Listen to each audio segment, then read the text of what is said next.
Okay, over at Bleacher Report, they had a list up last week of the top 5 most underrated players in the NFL entering the 2026 season. And I'll be honest, Chop, I don't know who most of these guys are. So true to its description, they must be underrated. I know a couple of them, but I don't know like half of them. Okay, let's hear them. So the list, and it's what inspired me to then make a list for the Cowboys of, well, who do Cowboys fans overrate on or underrate on their own team? Because they have a tendency to get really excited about their guys. So who do maybe they don't get excited enough about, or who do they dump on too frequently? Who's turned into Nickelback for Cowboys fans? From Bleacher Report, their list, Jalen Coker, receiver, Carolina Panthers. Giants offensive tackle, Jermaine Illuminor. Boy, Arizona center, and I could not tell you how to pronounce his first name. It begins with an H and a J. H-J-A-L-T-E. We'll call What's his her first Vida name? from, Vida. H-J-A-L-T-E. That's his first name. Halty. Froholt.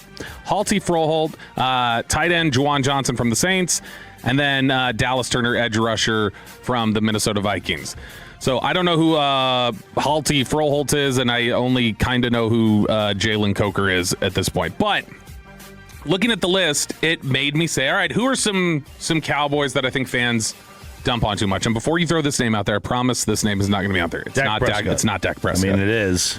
There are a lot of people who underrate him still in the fan base, but I think most of the fans understand how good he is and what he brings to the table. So I don't know if he qualifies the same way anymore. So you can send in your answers on the fan text for who do you think is the most underrated by the fan base. 877-881-1053, 877-881-1053. And then you know what? Tomorrow I'm going to do the most overrated. That's what I'm going to do. But we're going to do underrated today. Number 5 for me, Brian Anger. I had him on my list. I had him written down. Look at that, Brian Anger, a guy who it seems impossible to believe. I was talking about this with some of the guys on the beat out there at Cowboys minicamp. Brian Anger did not have a touchback last year. Yeah, he's a good player, man. That's just nuts to me to think of all the issues that special teams has. Their special teams has so many issues, and for him to consistently get it inside the 20 without kicking it through the end zone even one time last year, he's been really good for them. I don't think anybody hates on him or anything. I just don't think they think of him the same way that they talk about other special teamers, like they talk about Turpin or Aubrey or something like that. He, to me, is a guy who has been a difference maker and has shifted the field for you before. So I think Brian Anger, number 5. Again, not that anybody hates him. I don't think they think fondly enough of him. Again, a guy that probably just slips by, doesn't get thought of very frequently, who I think was one of the few players on defense last year who I thought was solid for the most part. And he's in a much maligned position group, and that's Reddy Stewart. No, Reddy Stewart to me is very underrated. I think that Reddy Stewart did a decent job coming in as late as he did in the process, competing like he did at the nickel, giving them some solid coverage at times. He was not somebody who was just getting torched a bunch. They had their issues in the secondary, no doubt about it. He would have moments where he had lapses. But to me, Reddy Stewart was a serviceable NFL player last year, and I could not say that about most people on the defense. So that's a guy who I would like to see stick around the roster and have a spot. I don't know if he will in Christian Parker's new defense, but, man, I really do like some of Reddy Stewart's upside. All right, top 5 underrated Cowboys by the Cowboys fan base, not by the NFL. Number 3, and here's where you're going to want to fight, DaRon Bland. DaRon, now we're getting into the territory where there are some people who just hate on him. And I blame the people who made him out to be the greatest thing ever. I blame who do we have? He's a really good corner. He is a really good corner. Last year he wasn't all the time. Last year he was hurt. We got this fight with Patrick Walker, and he said he was better than Sauce. Did he say that? I don't remember. I'm like, come on, man. But so here's better than Sauce. And I remember that getting 2 firsts. Nick Eatman had told us heading into his second year, before he had those interception returns for touchdowns, that there were people in the organization who thought he was better than Diggs. And I think he was. I don't think anybody at the time thought that, which was why there was some foresight there. But I think that's the concern. You know, we've talked about Brandon Ayuk is a danger for George Pickens. Brandon Ayuk doing what he's doing reminds teams of what they think George Pickens might do once they pay him.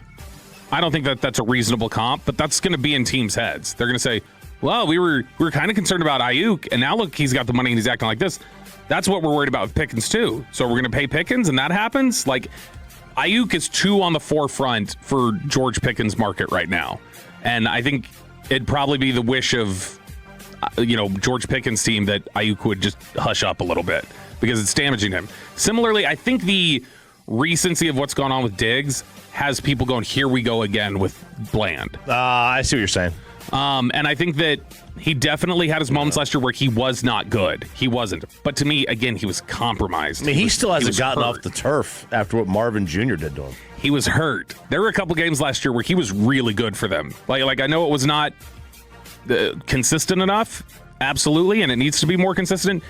There were games last year where he was great in run defense, really strong against the pass. There were a few games where he was the guy making plays on defense for you, and I think that'll become more consistent as soon as he's healthy again.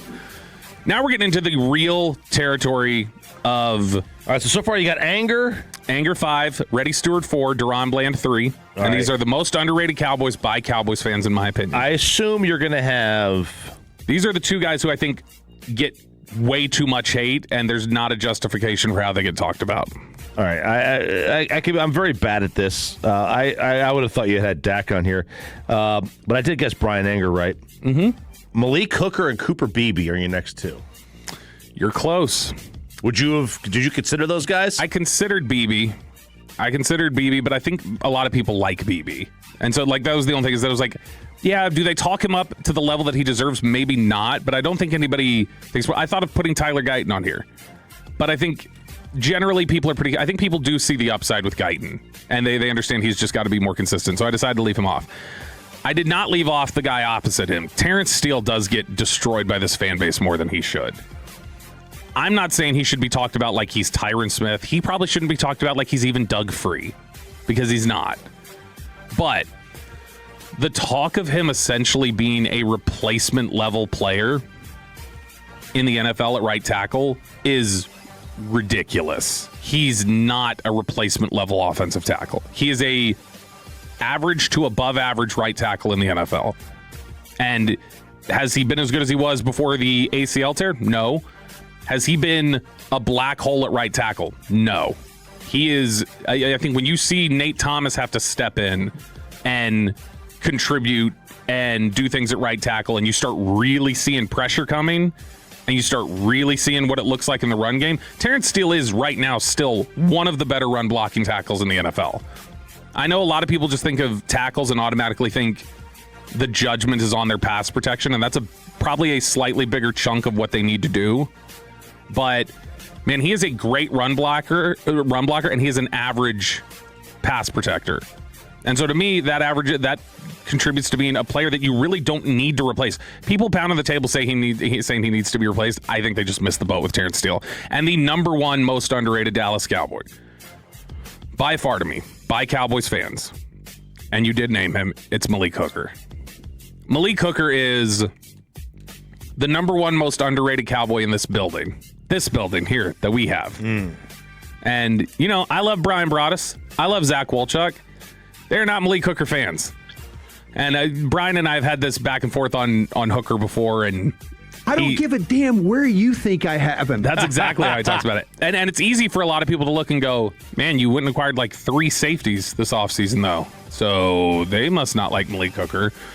Well, no, it's Downs is going to play some nickel. Locke and Thompson are going to be, PJ Locke and Jalen Thompson are going to be versatile pieces. But generally, that's going to be the rotation at the other safety spot. Hooker's been out there. Hooker's got that spot. Hooker is the guy. I don't want to say he's Sean Lee because he's not in terms of the brain, but he is the guy on this present defense that if you have a question, you go ask Malik Hooker. Malik Hooker is the guy who knows what everybody's supposed to be doing. Mm-hmm. Malik Hooker is the guy that when he is out of the lineup, the defense most consistently struggles. Again, it is not to a level of when it used to be Sean Lee on and off the field. Because remember, when Sean Lee would miss a game, they lost all the time. And when he was in, they would win. It was the most ridiculous effect a linebacker has, I feel like, in terms of wins and losses in the modern NFL. Not that he's the best linebacker there was, but in terms of how it affected their defense. Similarly, not to that level, but they take a drop when he's off the field, Malik Hooker. He's somebody who keeps everybody else lined up. He is the one who is in charge and understands what everybody's responsibilities are.